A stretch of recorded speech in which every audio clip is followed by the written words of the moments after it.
me obligó a hacerme preguntas, yo también creo que muy importantes sobre mi oficio, pero además de sobre mi oficio, sobre cómo me iba a definir yo en el mundo, porque como estaba en un punto tan descontenta con lo que era mi oficio en la vida real, en la escuela de actuación es un oasis y allá uno va todo el día y juega con el cuerpo y con la emoción, pero nunca te preparan para que cuando salgas, en realidad el trabajo actoral no se trata de eso.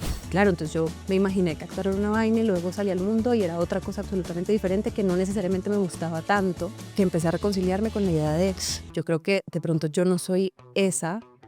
En algún momento pensé que eso implicaba que entonces no podía ser actriz y entonces también quizás por eso empecé a escribir y el audiovisual desde la escritura y no desde la actuación. Y creo que solo en el momento en el que empecé a aceptar que mi lugar de pronto no era ese que pensaba que era, encontré cómo habitarlo.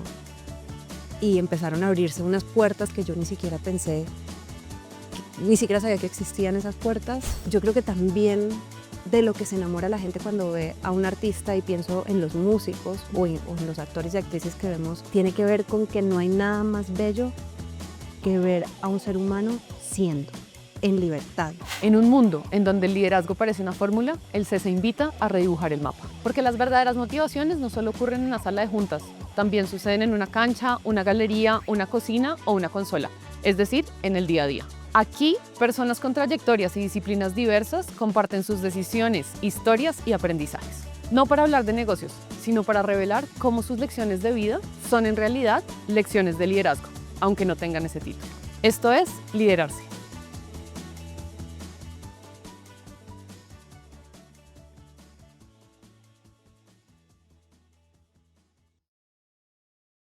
Estefanía, bienvenida. Gracias. Me siento muy rara diciéndote así.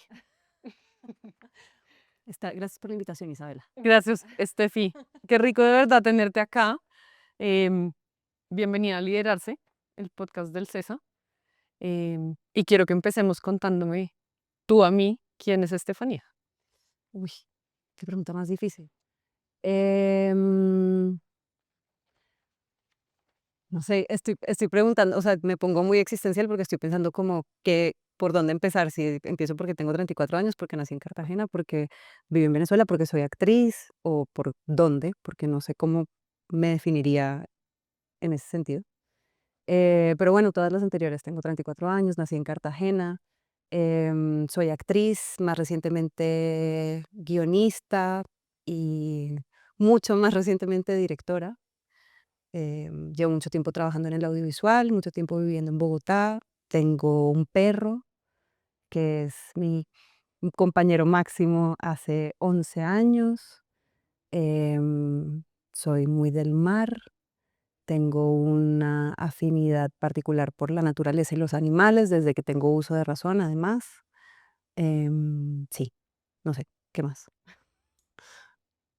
Cuando te describes a ti misma y de todas estas otras cosas que eres que no mencionaste, ¿qué es lo que más te sorprende? Que trabaje en el audiovisual. Quizás es una de las cosas que se siente más, hoy en día es un lugar de mucho confort también y de mucha incomodidad, pero se siente más antinatura con la niña que fui, que yo siento que uno igual siempre se identifica como con el niño que fue. Sí, que esté delante de cámaras y me sienta relativamente cómoda delante de las cámaras, creo que es algo que nadie se esperó y mucho menos yo. ¿Por qué? O sea, como quién era. ¿Quién era la niña que fui? Niña, claro. Em, yo siempre fui una niña muy ñoña, ¿no? De libros y de estar en mi casa. Soy hija única, muy cosumbosola, em, muy introvertida. Siempre me costó mucho trabajo ser centro de atención. No me gustaba, no me gusta todavía del todo, aunque convivo con eso porque hace parte de mi trabajo.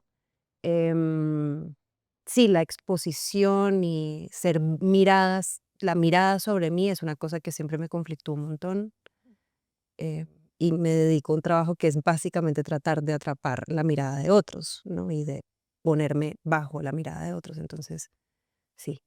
Y yo creo que todo el mundo se esperaba lo que yo pensé que iba a pasar conmigo, que era, yo quería estudiar relaciones internacionales porque quería trabajar en la ONU y salvar el mundo, porque pensaba que trabajar en la ONU era salvar el mundo. Claro. Em, y estudiar y leer mucho y sí, involucrarme con procesos políticos o sociales muy directamente y no, todavía creo que hay algo de eso en lo que hago y en la forma en la que lo hago, pero desde una orilla radicalmente distinta a la que pensé que iba a ser originalmente. ¿Qué crees que diría algo de ti alguien que solo te ha visto de lejos? ¿Y qué crees que diría algo de ti alguien de ti que te conozca muy de cerca? Alguien que solo me ha visto de lejos, porque me lo han dicho, creo que hay gente que piensa que soy antipática porque como soy introvertida y no hablo con nadie en general, creo que podrían decir que soy antipática. Y alguien que me conozca mucho, mucho, mucho, que soy bien payasa. Y Mm. creo que es una cosa que soy solo en mi más profunda intimidad. Cuéntame un poquito más como de esta idea de ser introvertida. Ujú. Porque pasa algo como, y es como tú estás frente a las cámaras todo el día Sí, y desde afuera pareciera como que cuando uno se pone enfrente de las cámaras, pues está siendo extrovertido, claro, ¿no? Como está poniéndolo hacia allá. claro. ¿Cómo empiezas a compensar esas dos cosas con lo que tú profundamente eres? Porque pues es tu oficio, pero además tú eres una persona que se describe a sí misma como introvertida. Yo creo que los primeros años fueron muy difíciles y yo siempre he dicho que igual todavía hoy cada vez menos, hoy me disfruto mucho el set y lo que pasa mientras no se está rodando en un set, ¿no? Y amo sus dinámicas, me parece que es un ente vivo y que es fascinante hacer parte de ese ente vivo porque uno se vuelve casi que como una célula que responde a lo que está pasando en las otras células del set. Pero hasta hace relativamente poco yo decía que yo disfrutaba y era actriz por lo que pasaba entre la acción y el corte. Todo lo que pasaba después del corte y antes de la acción era como un pedazo que me sobraba y que prefería no vivir, pero que lo vivía para poder tener ese pedazo que pasa entre la acción y el corte. Y lo paradójico de ese pedazo que pasa entre la acción y el corte es que hay una cosa muy, yo soy hiperatea, pero hay una cosa muy mística en actuar y en el lugar en el que te obliga a ponerte una vez ya estás actuando, que hay una especie de no conciencia sobre ti mismo Mm. y una conciencia profunda sobre ti mismo. Es como una especie de dualidad extrema, porque tú eres muy consciente de lo que estás haciendo, hace parte del trabajo, tienes que llegar a una marca, tienes que ponerte de determinada forma ante la luz y todo eso requiere una profunda conciencia de tu cuerpo. Si estás además haciendo, no sé, escenas de acción, tienes que frenar el golpe en el punto en el que tienes que frenar el golpe para no lastimar a tu compañero y tienes que estar consciente de un montón de elementos espaciales, pero al mismo tiempo tienes que entregarte profundamente a la emoción y al presente y a escuchar, porque en últimas actuar es eso, escuchar al otro y reaccionar. Entonces hay una dualidad que es muy potente y que yo creo que no es un espacio muy escaso, que solo quien lo ha habitado lo entiende del todo. Ujú. Entonces es un lugar tan potente que para mí lo otro es un poco el costo que tengo que pagar para poder tener ese momento. Y al comienzo me costó muchísimo trabajo, me sudaban las manos cuando empezaban a cantar, a cantar la claqueta, que es lo que pasa justo antes del momento de la acción, y yo sentía que todo el mundo se callaba y el set se ponía en silencio en disposición de escuchar lo que tú ibas a decir y lo que tú ibas a hacer y todos los ojos estaban puestos sobre ti. Ese momento me conflictuaba muchísimo y me daba mucho vértigo habitarlo. Y con los años creo que he aprendido sobre todo a parte de ese vértigo venía de mi autocrítica y de mi miedo al error, ¿no? Y a si te furciabas o te caías, furciarse es el verbo que usamos en la industria para decir que te caíste en un texto. Entonces, si te furciabas o si te equivocabas en la marca, como que el vértigo venía también de ahí, de equivocarme. Y una cosa de las que me ha enseñado a actuar es a reconciliarme con el error y a justamente asumir el riesgo tan al borde que esté muy cerca del error todo el tiempo y en tanto me reconcilié con el error, me empecé a disfrutar mucho más ser mirada por los demás y por el set y las dinámicas del set, porque ya no me castigaba tanto, al menos no en ese lugar. Oigo un poco como en lo que me estás contando que hay alguien, como algo de ti que actúa para ti, Ujú, ¿sí? ujú. Y me imagino que hay algo de ti que actúa para otros. Sí, Pues, claro. sí, Y esta es una respuesta, es una pregunta amplia. Es sí. ¿por qué actuar? Eh, ¿Qué hay en el actuar?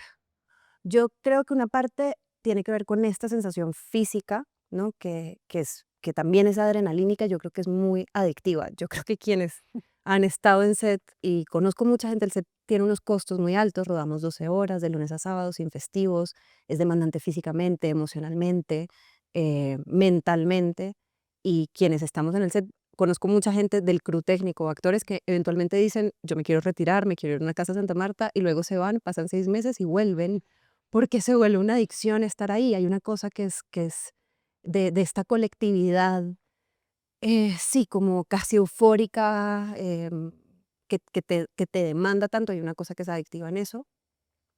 Por otro lado, yo creo que igual hay un ejercicio de búsqueda de validación también, imagino. Yo lo siento profundamente con los directores o directoras, y yo actúo en últimas para mi director y para su mirada y para volverme vehículo de eso que él piensa, ¿no? Es, es casi como un Pinocho, en tanto la imaginación, yo soy la manifestación física de la imaginación de alguien más, y esa sensación de ser vehículo de alguien más es muy poderosa y es muy bella.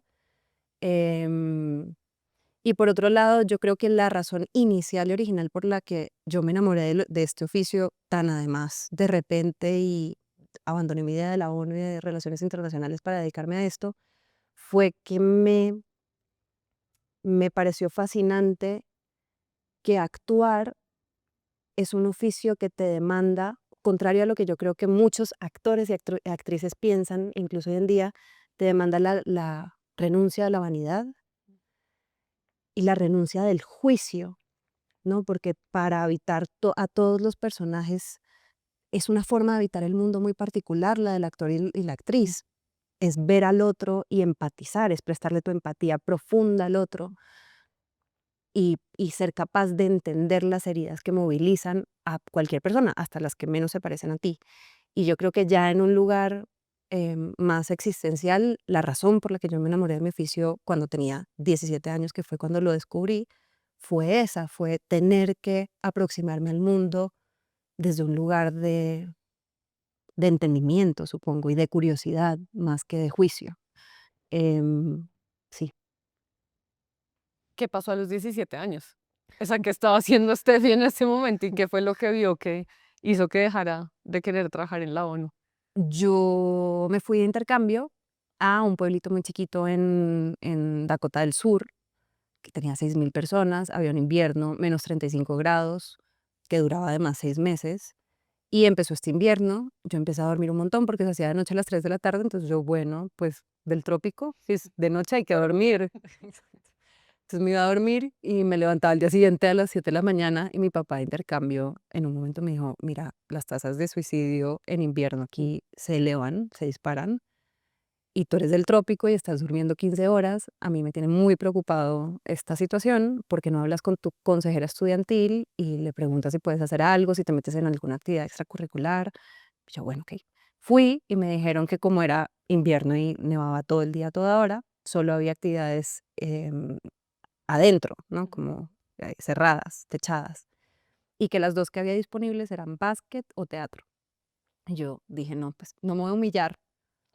¿Por qué elegiría yo para mí misma la humillación directa que era el básquet? Porque las pelotas y la coordinación física nunca fueron lo mío. Entonces dije, no, bueno, voy a tratar de entrar al club de drama. Además había que audicionar, o sea, era todo un tema. Pero mi profesor de literatura, con quien yo tenía una gran relación, era el director del club de drama, ya habían cerrado audiciones, y me dijo, todo bien, como tú eres la colombiana, te hacemos la audición tardía, no pasa nada, ven el jueves y la haces. Y yo preparé un monólogo que había que preparar para la audición, yo nunca había actuado en mi vida, nunca.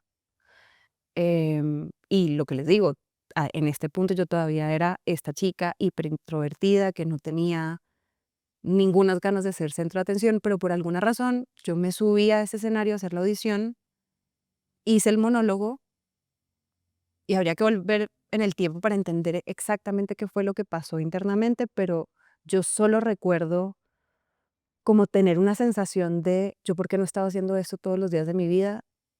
Y llegué a mi casa, en esta época no había nada, no había WhatsApp, pues había Skype, creo. pero Skype había que programarlo, o sea, todavía la comunicación era muy difícil. Le escribí un correo electrónico a mi mamá. Yo tenía una beca para estudiar Relaciones Internacionales en el TEC de Monterrey y la tenía congelada un año mientras hacía el intercambio, pero el plan era que yo volvía y me iba a México a estudiar. Y le escribí un correo electrónico a mi mamá y le dije, cancela la beca, yo voy a ser actriz. Y mi mamá me dejó de hablar 2 semanas, obviamente. Eso te iba a decir, o sea, ¿cuál fue la reacción? Yo creo que fue de mucho miedo, sobre todo, porque en mi casa, tú conoces esa historia además, pero mi mamá es huérfana de padre y madre desde muy niña, echaba para adelante, estudió administración hotelera porque pensó que estudiar administración hotelera le iba a permitir viajar, pero al final nunca ejerció porque tuvo que hacer lo que había disponible para la casa. En mi casa no había, mi mamá le gusta mucho la música, pero nunca pudo, de hecho, perseguir ningún oficio musical porque necesitaba solucionar económicamente. Entonces, en mi casa no había artistas, ¿no? Esta idea como de que era posible dedicarse al arte, creo que igual hay muchos prejuicios, algunos de ellos muy bien fundados, em, y que vivir del arte es desafiante y eso implicaba mucho desconocimiento para mi mamá y también mucho miedo sobre lo que era la vida de un artista en Colombia. Entonces, pues sí, me dejó de hablar 2 semanas. Yo creo que ya pensó que se me iba a pasar. O sea, yo creo que ya dijo Claro, como, a las 2 semanas dijo, esto es una etapa. exacto, está, Claro, vaya, se fue de intercambio, está en Estados Unidos, le gustó la actuación, ¿qué puede pasar? Pues va a volver a Colombia, no va a ser actriz, obviamente, va a claro. cuidar algo más serio. Entonces, eventualmente me llamó y me dijo, vale, si tú quieres ser actriz, yo te apoyo como puedo, tú ármate un plan igual de estudios, como si fuera una carrera, y, y me lo mandas. Y le armé un PowerPoint. Mucha ñoña. Le armé un PowerPoint. Obvio.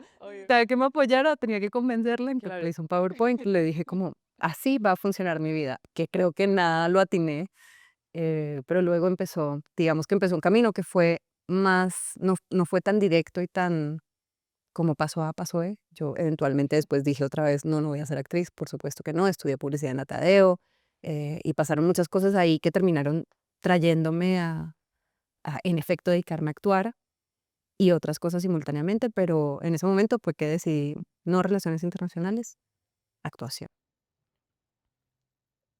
¿En qué te has sentido? Sabes que todos somos, o bueno, yo no sé si esto es completamente cierto, pero dicen por ahí que todos somos únicos. Ajá. Sí, yo tengo mis dudas, pero bueno, estos hablamos de eso. Pero hay algo pues muy propio de cada persona y creo que todos tendemos a sentirnos un poquito distintos a otros. Ujú. A veces es la palabra distinto, a veces es diferente, a veces es especial. ¿En qué crees tú que eres distinta a otras y cómo eso te ha servido como una ventaja para ser quien eres hoy? Sí, yo sin duda, o sea, yo creo que todos nos sentimos distintos y luego, sobre todo en el colegio, que hay unas dinámicas sociales tan específicas, yo creo que hay gente que se siente más alienada que otros. Yo no fui una chica hiperalienada, creo que había chicos y chicas muy alienados en mi salón, yo tenía un grupo de amigas y tal, pero dentro de ese grupo de amigas, yo además, a mí me adelantaron de curso cuando yo era muy chiquita, entonces yo siempre fui 1 o 2 años menor que mis amigas del colegio, entonces yo ya estaba un poco alienada porque, sobre todo en la adolescencia, cuando yo tenía 13, ellas tenían 15, y eso empezó a marcar una diferencia muy grande, entonces yo dentro de mi grupo de amigas igual sí era un poco rara. Yo era igual, a mí no me gustaba, lo sé, a mí no me gustaba demasiado la fiesta en el punto en el que a ellas les gustaba la fiesta y cuando ellas ya empezaron a interesarse en salir con gente y tener novios, novias, lo que sea, yo no estaba interesada todavía en eso y como era Cosumbo sola, hija única, entonces siempre estuve mucho en mi casa y me gustaba mucho leer, desde chiquita me gustó mucho leer, entonces yo siempre quería estar en mi casa encerrada. Mi mamá, mi mamá de hecho que siempre ha sido un ser hipersocial, o sea, la más fiestera de mi casa es mi mamá, no yo. Hoy en día de pronto no tanto, pero en esa época sobre todo sí. Y mi mamá me decía, me regañaba por no salir. A las chicas las regañaban, a mis amigas las regañaban por querer salir demasiado. Y mi mamá me regañaba por no salir. Y le frustraba mucho que yo un viernes en la noche hubiera elegido no ir a la fiesta a la que iba a estar todo el mundo y no hubiera quedado en mi casa. En un momento me dijo, te voy a meter en una botella y te voy a tirar al mar para que estés sola. Pero yo creo que en ese sentido, esa etapa de mi vida me dio lo que yo enuncio como un mundo interno muy grande, como yo fui ajardinando de alguna manera entre los libros y las cosas que veía y amaba Encarta, enciclopedia. Entonces, entonces entre leer Encarta y esta curiosidad que sentía por el mundo, fui de alguna manera teniendo un mundo interno robusto y además creando un hábito de robustecer ese mundo interno que luego se convirtió en, yo creo que pues ahora como guionista sobre todo, mi, mi herramienta es esa. O sea, y como actriz también, yo todo el tiempo tengo que ir a buscar en mi mundo interno las herramientas para o entender un personaje o aproximarme a él o directamente crearlo y escribirlo. Entonces creo que eso por un lado. Creo que cuando empecé a actuar, la industria era una industria muy distinta en la que estaba esta idea como de la farándula. Yo ha pasado un tiempo, entonces esto ha ido cambiando, creo que afortunadamente, pero cuando yo llegué había una idea de la farándula y había que ir a eventos y usar tacones y maquillarse y peinarse y usar ropa, lo que se consideraba sexy, ¿no? Para que te vieran, sobre todo en las chicas, había una demanda de eso muy clara. Em, y yo intenté, y al comienzo me conflictué mucho con sentir que tenía que ser otra persona para poder encajar en esta industria.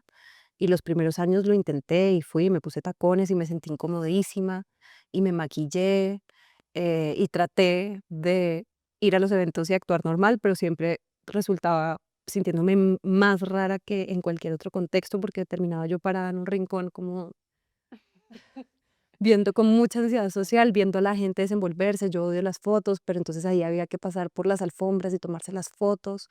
Y en un punto, no sé en qué punto, pero en un punto dejé de ir. Y como que empecé a reconciliarme con la idea de, yo creo que de pronto yo no soy esa.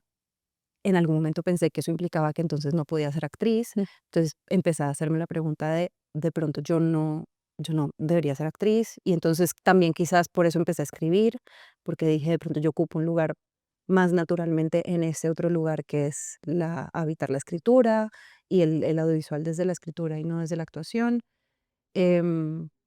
Creo que solo en el momento en el que empecé a aceptar que mi lugar de pronto no era ese que pensaba que era y empecé a de alguna manera construir mi propio lugar y mi propia relación con el audiovisual, encontré cómo habitarlo y empezaron a abrirse unas puertas que yo ni siquiera pensé, ni siquiera sabía que existían esas puertas y de alguna manera empezar a recorrer un camino que para mí terminó siendo más interesante profesionalmente, supongo.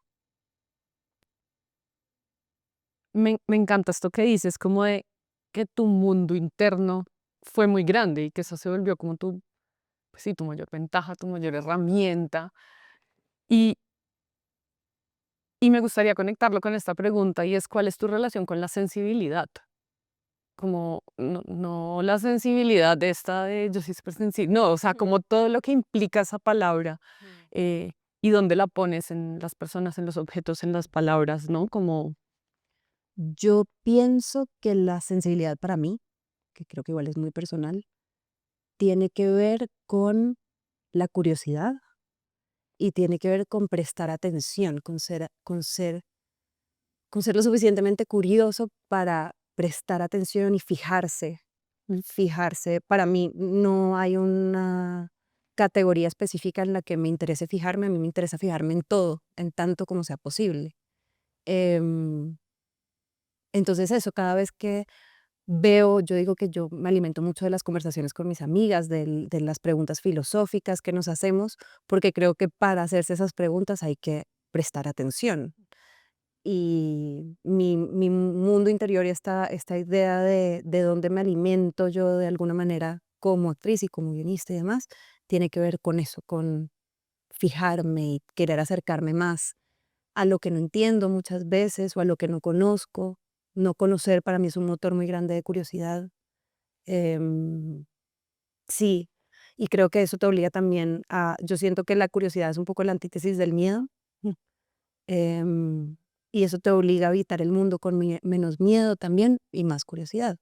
Entonces creo que esa es Eso es lo que pienso sobre la sensibilidad. En todo este camino, Steffi, de ser actriz, ser guionista, eh, ser ahora directora y también ser escritora, porque aunque no, creo que aunque no te denomines así, yo te he leído y lo veo también.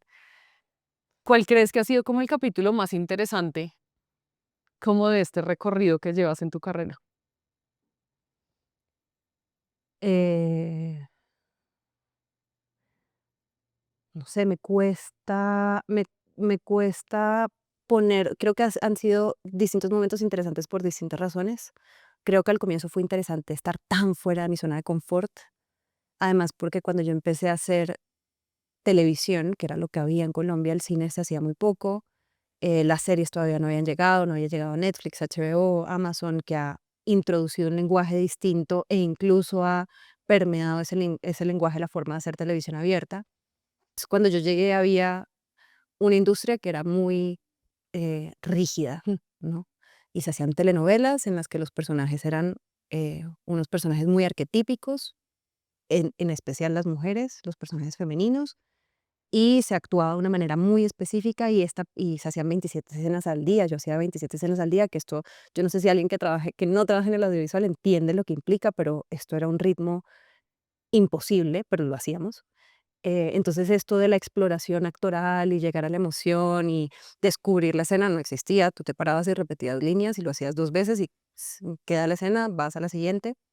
Entonces yo estaba muy fuera de mi zona de confort porque había estudiado 3 años para encontrar la emoción, para hacerme preguntas sobre la existencia humana y la condición humana y que ya, pues no te paras y lloras. Chicas, pues no Lloraba. había nada de eso. Exacto, ibas más rápido, picadito, le decían picadito.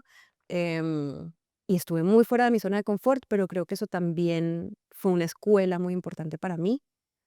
Y también me obligó a hacerme preguntas, yo también creo que muy importante sobre mi oficio, pero además de sobre mi oficio, sobre cómo me iba a definir yo en el mundo, porque como estaba tan, en un punto tan descontenta con lo que era mi oficio en la vida real, ¿no? Yo creo que en la escuela de actuación es un oasis y allá uno va todo el día y juega con el cuerpo y con la emoción, pero nunca te preparan para que cuando salgas, en realidad el trabajo actoral no se trata de eso. Muchas veces ni siquiera se trata de la verdad, que ha sido una reflexión más reciente para mí.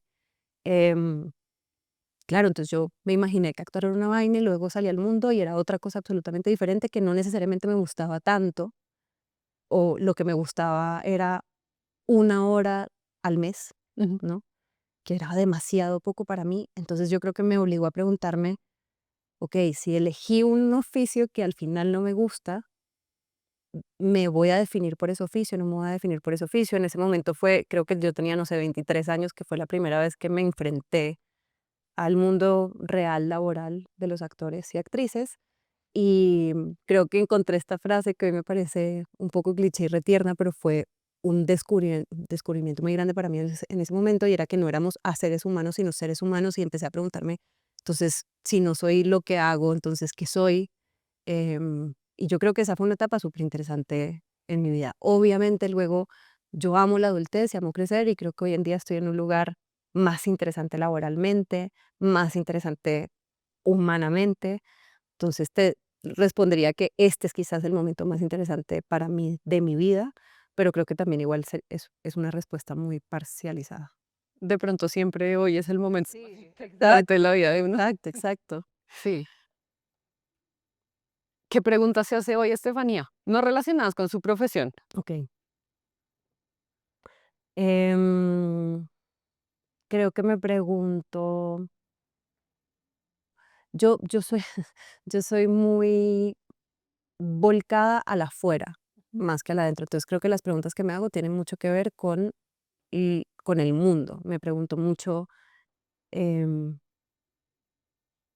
en qué lugar está el mundo y por qué estamos en ese lugar, en qué lugar va a estar el mundo más adelante y cómo vamos a reaccionar a ese lugar en el que creo que podríamos estar en un futuro no tan distante, cómo tratar de tener alguna voz en ese mundo que estamos diseñando, hacia el que estamos caminando. Em, Sí, yo creo que mis preguntas y mis preocupaciones tienen mucho que ver con la realidad sociopolítica. ¿Me podrías contar un poquito más sobre eso? O sea, cuéntame cuáles son. Es como- No, pues hoy en día, por ejemplo, de las preguntas recientes que tengo, tienen que ver con la relación que vamos a tener en el futuro con el trabajo, y qué significa eso para la condición humana si ya no vamos, si vamos a establecer una relación diferente con el trabajo, si ya no vamos a hacer, si la fuerza laboral ya no va a ser un tema tan importante porque va a haber muchos oficios que van a ser reemplazados, si vamos a llegar al salario mínimo universal y cuándo en Colombia va a pasar eso. Este regreso de alguna manera de las ideas fascistas y demás, y el libertarianismo y capitalismo voraz, que yo siento que es cada vez más decadente, y que estamos viendo de alguna manera. Yo creo que cuando cayó el Imperio Romano, eso no fue como hoy cayó el Imperio Romano, sino que fue un proceso y no estoy tan segura de que la gente que lo vivió hubiera sabido en qué momento empezó, en qué momento terminó. Yo creo que estamos en un proceso de transformación social grandísimo y a veces nos damos cuenta y a veces no. Entonces me pregunto mucho sobre ese proceso de transformación y qué viene después, si ya esta idea del capitalismo voraz tiende a desteñirse. Em, Qué nos vamos a inventar y cómo va a funcionar y cómo va a participar la tecnología, que creo que va a tener un rol muy importante que jugar en ese estadio, cómo va a jugar ese rol, porque creo que igual hay muchos caminos posibles, unos más alentadores que otros. Entonces, cómo ir hacia el lugar más alentador. Sí. Cuéntame sobre una idea o un pensamiento Ujú. en el que hayas creído mucho, Sí. pero lo hayas abandonado y te haya costado mucho abandonarlo. Como decir, uy, esto, yo creía que esto nunca iba a ser así, o yo creía que esto no, y fue. Hay 2 que tengo clarísimos. Uno, yo siempre he sido muy tenía una sensibilidad especial por los animales, pero yo decía que yo era vegetariana de convicción, pero no de práctica, y yo siempre pensé que la carne iba a ser fundamental en mi vida. Y soy vegetariana hace 11 años, pero creo que el alimento, no se habla lo suficiente de esto, la transformación de tu relación con el alimento es una transformación profunda que además toca muchas otras áreas de tu vida, por ejemplo, lo social, ¿no? Cómo te relacionas con tu familia, cómo te relacionas con tus amigos, el vegetarianismo atraviesa un montón eso. Entonces, la idea de que iba a comer carne para toda mi vida fue una que me voló la cabeza cuando eso dejó de pasar, ya sé. Y el matrimonio. Casarme fue una sorpresa para mí muy grande. Yo soy hija única de mamá soltera. En mi casa, mi núcleo familiar éramos mi mamá y yo. Muy completo ese núcleo familiar. Nunca se sintió de ninguna manera la ausencia o la necesidad de una figura masculina dentro de la casa. Yo creo que si yo me imaginaba en algún momento, incluso con hijos, me imaginaba sola, porque también era el referente que yo tenía en mi casa, mi mamá. Em, no, mi mamá tampoco fue como de grande, tuvo una gran relación amorosa cuando yo era chiquita, Toco, que fue quizás mi figura paterna más clara, pero de resto mi mamá ha estado sola en general en su vida, entonces tampoco tenía como esta referencia, este marco de referencia de, ay, está esta configuración con pareja, como opera, cómo funciona una pareja de cerca, no lo tenía muy claro. Entonces sí, yo nunca pensé en casarme. em, Nunca me sentí esto que creo que hay muchas mujeres que tienen luego que, al contrario, desprogramarse en ese sentido, que era Mm. que necesitaban al otro para estar completas. Yo me sentía supremamente completa. Em, entonces, llegar a la conclusión de que sí quería tomar esa decisión y crear de alguna manera un proyecto en pareja fue para mí una revelación y absolutamente inesperado.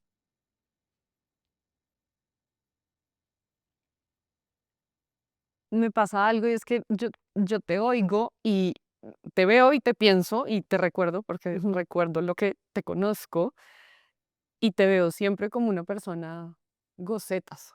Hay algo en ti goceto, hay algo en ti alegre, hay algo en ti.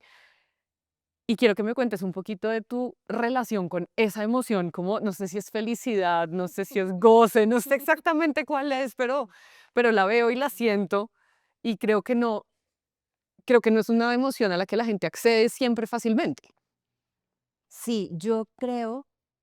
yo sí tengo una relación muy cercana al goce, que además creo que está muy relacionada con mi poca relación con la culpa. Yo tengo una relación muy distante con el sentimiento de culpa. Creo que la culpa me habita cuando es con el medio ambiente, por ejemplo. Ahí es un lugar de culpa para mí, pero en general en mi vida la culpa no aparece mucho. Porque yo creo que el goce también tiene que ver mucho con la curiosidad. Y yo creo que yo fui una adolescente y adulta joven relativamente seria, ¿no? Que me tomaba muy en serio a mí misma, lo que yo quería hacer, era muy autoexigente, creo que sigo siendo igual autoexigente, pero lo que te decía al comienzo, que a mí la actuación me había reconciliado con el error. Yo creo que en la medida en que yo me reconcilié con el error y con la imperfección y me enamoré de alguna manera de la imperfección en todo sentido, porque creo que hoy en día estoy enamorada de la imperfección en lo interno de la gente, pero también en lo externo, ¿no? Estas cosas que la gente considera imperfectas de sí misma, si tienen una nariz grande, si tienen arrugas, me parece que es lo más bello que tiene la gente. Entonces, esa reconciliación con el error me llevó a un lugar en el que ahora habito el goce de una manera mucho más libre. Yo creo que también de lo que se enamora la gente cuando ve a un artista, y pienso en los músicos o en los actores y actrices que vemos en teatro o en el cine, tiene que ver con que no hay nada más bello que ver a un ser humano siendo y siendo en libertad.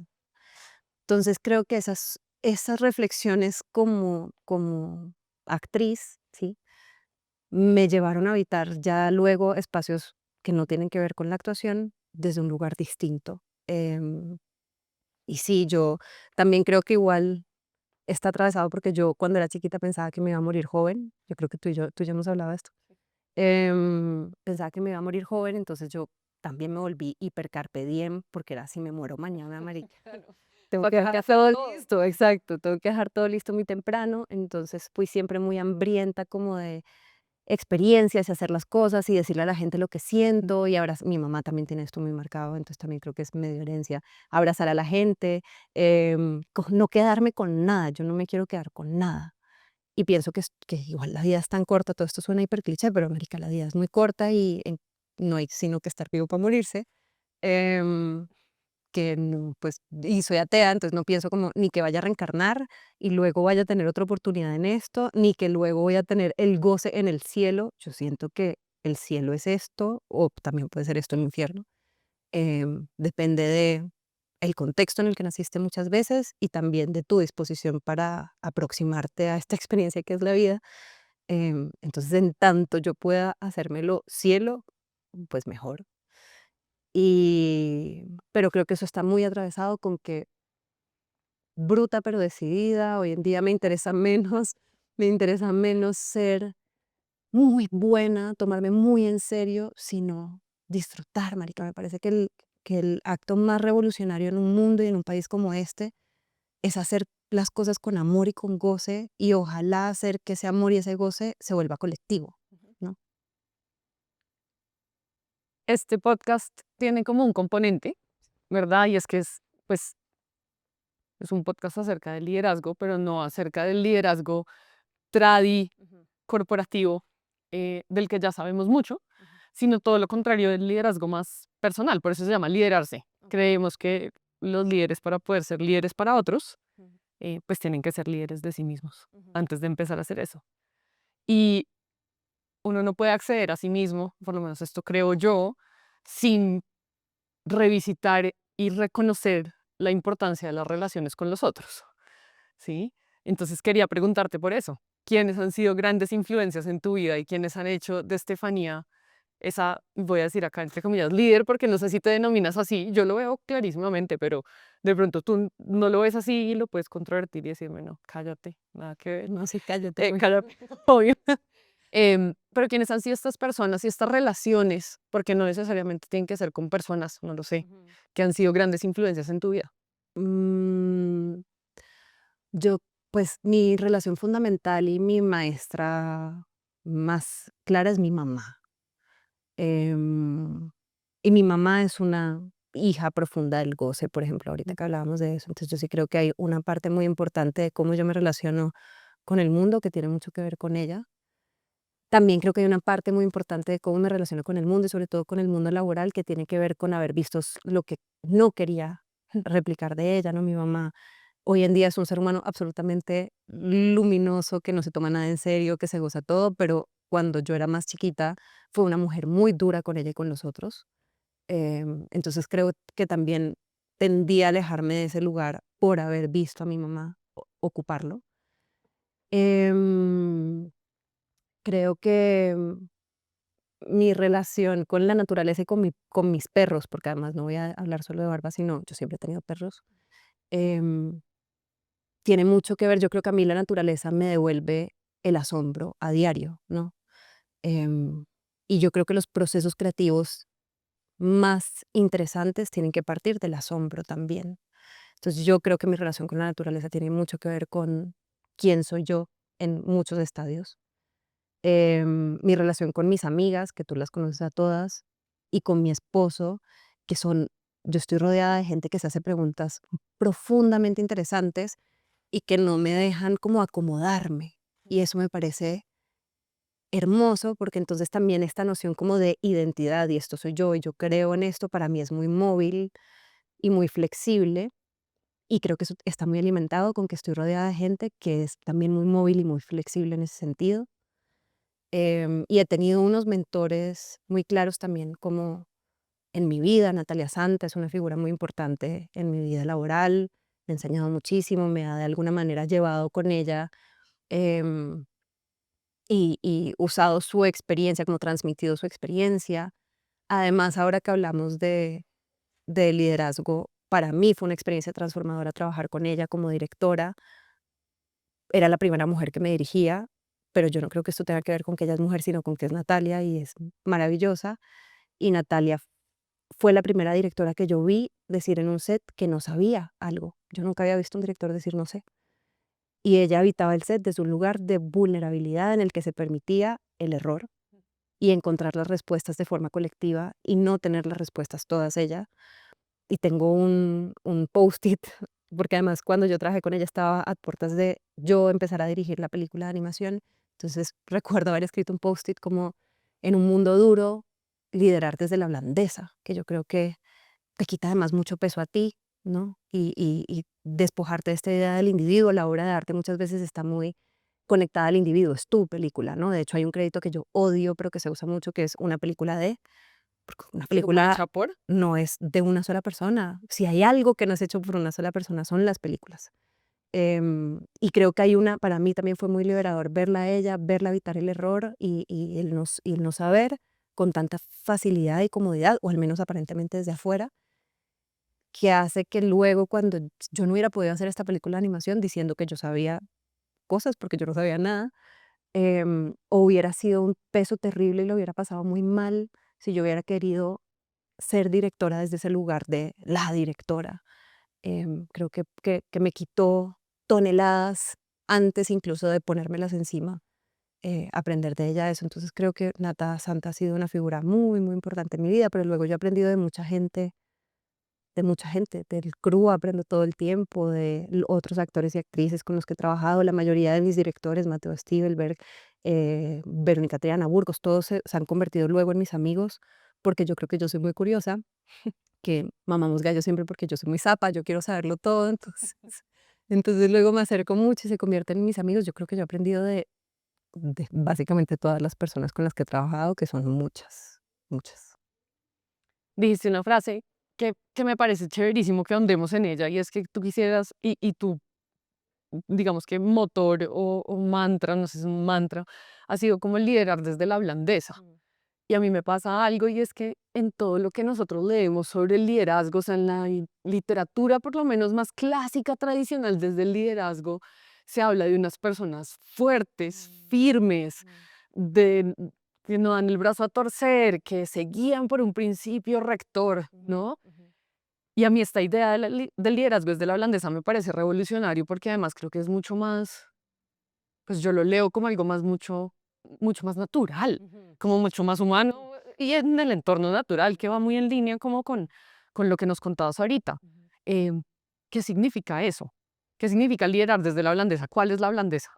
Yo creo que la blandeza, por un lado, empieza por uno, ¿no? Entonces, esto que les decía de permitirse el error y reconocer que no se sabe algo, eso, por un lado.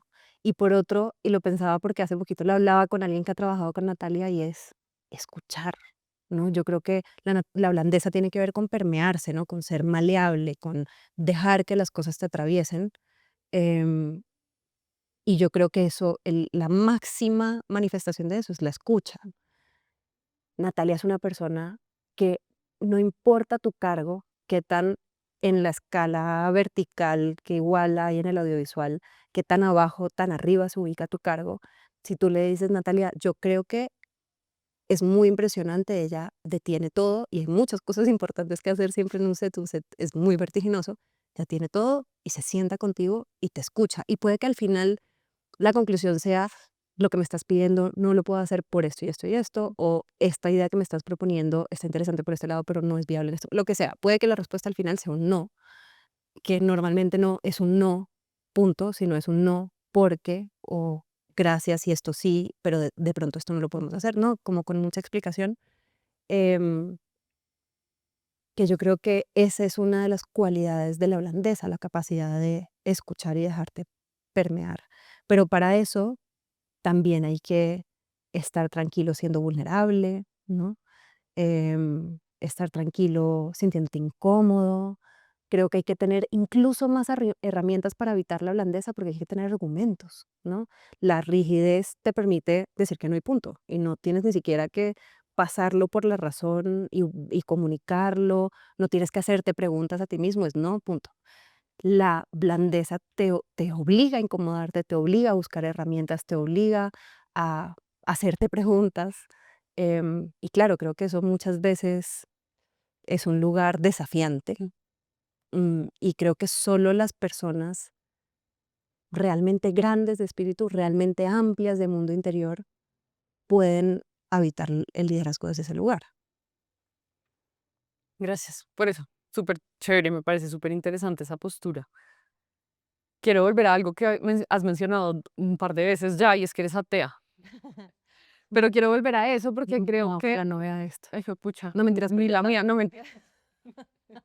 Eh, pero no, vuelvo a esto porque yo no estoy segura de esto, pero creo que cuando uno habla de ser ateo, habla específicamente como de creer en un Dios omnipotente sí, presente, sí, como en todas las sí, cosas. sí. Sin embargo, no habla de no creer en otras De cosas. acuerdo, de acuerdo, de acuerdo. ¿En qué crees? De hecho, hace poquito leía que el ateísmo era tan dogmático como el cristianismo o las religiones porque aparecía en contraposición a ellas. O sea, solo se manifiesta que no crees en un Dios en tanto, o sea, es una relación negativa con Dios, pero es una relación con Dios, en últimas. Entonces, de acuerdo, de hecho, quisiera dejar de enunciarme como eso porque creo que ni siquiera debería ocupar ese lugar. Pero yo creo es que yo creo que no se necesita más, yo creo en el mundo. A mí me parece que el mundo ya es muy mágico. Yo me sorprendo todos los días, pienso, hay un animal que pesa no sé cuántos cientos de toneladas, que es una ballena y come plancton y anda por el océano. Eso ya no les parece lo suficientemente maravilloso. A mí lo que creo que me distanció de la religión, además de la idea de la culpa, fue la idea de postergar el goce y de postergar el asombro y de anhelar algo que no está acá, que está en otro lugar, cuando este lugar es tan maravilloso. Entonces, yo sí creo que yo tengo una relación, en últimas, muy espiritual con la naturaleza. Tú bien lo sabes que yo hablo con los animales, que yo hablo con los animales y ni siquiera estoy hablando con mi perro, yo hablo con las moscas, o sea, con los animales y con las matas y hablo con todo porque yo sí creo que ese es mi lugar de espiritualidad. em, pero no está puesto en un lugar específico, no tiene una cara, no está no está lejos, ¿no? Eh, yo creo, además, yo creo en la vida y en la experiencia, en que es maravilloso y mágico relacionarse con otros. Creo que por eso tengo esta relación con mi oficio también. Cuando mi oficio te obliga a mirar a los ojos, mucho más de lo que nos miramos a los ojos en la cotidianidad, a los otros actores y actrices. Y lo que pasa cuando dos seres se miran a los ojos es putamente mágico, marica. Y hay una cosa, y ya puteé todo lo que podía putear en el podcast. Prometo que esta es la sección que pueden poner a los bips y no vuelvo a decir nada. Pero ya ahí no entiendo qué más buscan. Creo que ahí es cuando no me relaciono con la religión, porque no entiendo, ni siquiera entiendo la necesidad de cuando esto ya es tan maravilloso. Y digo, también me pasa cuando miro a otros humanos, pero alguna vez mira los ojos de una serpiente y me pareció que fue una experiencia reveladora, por eso digo otro ser.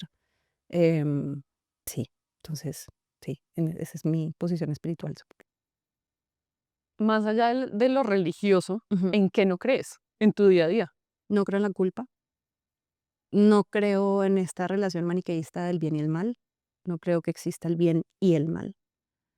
Yo creo que todos tenemos la capacidad de habitar el hacer daño y muchas veces hacemos daño intencional o no intencionalmente. Yo creo que todo el que hace daño o muchos de los que hacen daño ni siquiera saben que están haciendo daño, sino que piensan que están haciendo el bien. Por eso creo que no creo en esas dos categorías. Em, ¿En qué más no creo? No creo en las verdades absolutas.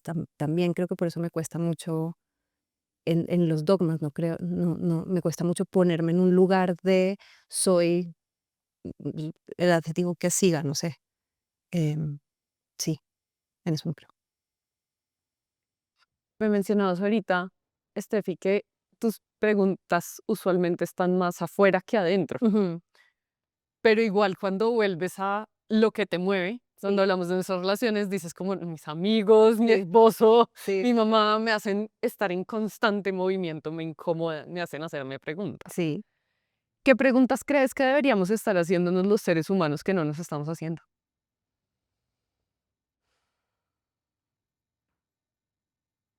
Yo creo, no sé, hay tantas, pero, pero yo creo que reconocer la propia herida, yo sí creo que todos deberíamos ir a terapia. Yo le pagaría la terapia a varias personas en este país. Creo que sería un país mejor si hiciéramos una vaca Colectiva. colectiva y les pagáramos la terapia. Hay varios y varias. Además, en esta época de elecciones que aparecen y digo, amigos, un ratico con un psicólogo. Em, pero creo que yo alguna vez le decía a un amigo que yo no veo gente adulta, sino yo veo niños. Yo veo niños, Tú me has hablado de esto a mí sí, en el pasado. yo veo niños y veo niños rotos, que luego pretenden actuar como adultos, pero son niños rotos. Yo creo que deberíamos preguntarnos más por esa herida de ese niño o niña, niñe, y, y darnos un abrazo a nosotros mismos y a los demás, porque sí, creo que la mayoría de los líderes, y ahí hablando de liderazgo, de líderes del mundo, están muy rotos. Sí. Quiero cerrar con esta pregunta, pero esto que acabas de decir conecta mucho con la última pregunta que te tenía, que es, ¿qué no es el liderazgo? Y yo siento que si estamos viendo líderes que están rotos, pues de pronto los estamos denominando mal. No Es estoy verdad, segura. es O verdad, es sea, verdad. como, ¿qué no es el liderazgo para ti? Ya sabemos que sí es, que no lo es. Mm, yo creo que yo pierdo respeto por un líder cuando insulta o grita. Creo que ahí no está el liderazgo, que eso no es ser un líder. Y creo que tengo, pero esto es lo que sí, que tengo más respeto por un líder cuando em, reconoces tus errores. No reconocer el propio error creo que no es de líderes. Em, sí, o sea, seguramente podría seguir pensando en otras cosas, pero creo que esas son fundamentales para... Bueno, Estefi, mil gracias Gracias. por habernos acompañado. El ejercicio Yo, con nervios. ¿Qué tengo que hacer? nada, yo creo que tú vas a estar súper bien, tú eres escritora. Ay, no. No. Entonces, dentro de este tablero, quiero que nos dejes una frase que sea, no sé, como lo quieras llamar, Algo en lo que creas, un mantra, una filosofía, algo que quisieras compartir con nosotros, que creas que, ¿Puedo repetir algo que ya dijimos? Así. obvio, Ah, puedes escribir lo que quieras y te puedes tomar todo el tiempo que quieras. Hay un borrador, ya te lo paso si quieres borrar, no tenemos afán. ok. Ish. Em,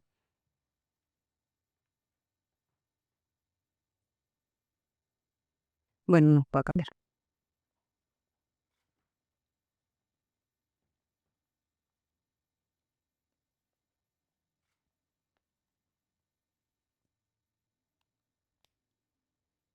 Ya. Bruta y decidida, les dije. ¿Eso? Sí. No, no, no, no. Ah, No, eso no fue lo que escribí. Yo escribiendo, pero te sabía yo. ¿cómo ¿Muestro esto? sí, ok. La curiosidad y el juego son antídotos para el miedo. Y no saber es muy divertido. No sepan tanto. Muéstramelo a mí. Gracias. Tremendo. Este sí ha sido para mí un placer, no solo profesional, sino personal, como siempre, tenerte enfrente mío. A mí también, gracias por la invitación. Gracias a ti. Aquí es cuando aparece mi niña, aquí es como, bueno, ya terminamos. Ya terminamos, ya podemos ir. Bueno, gracias.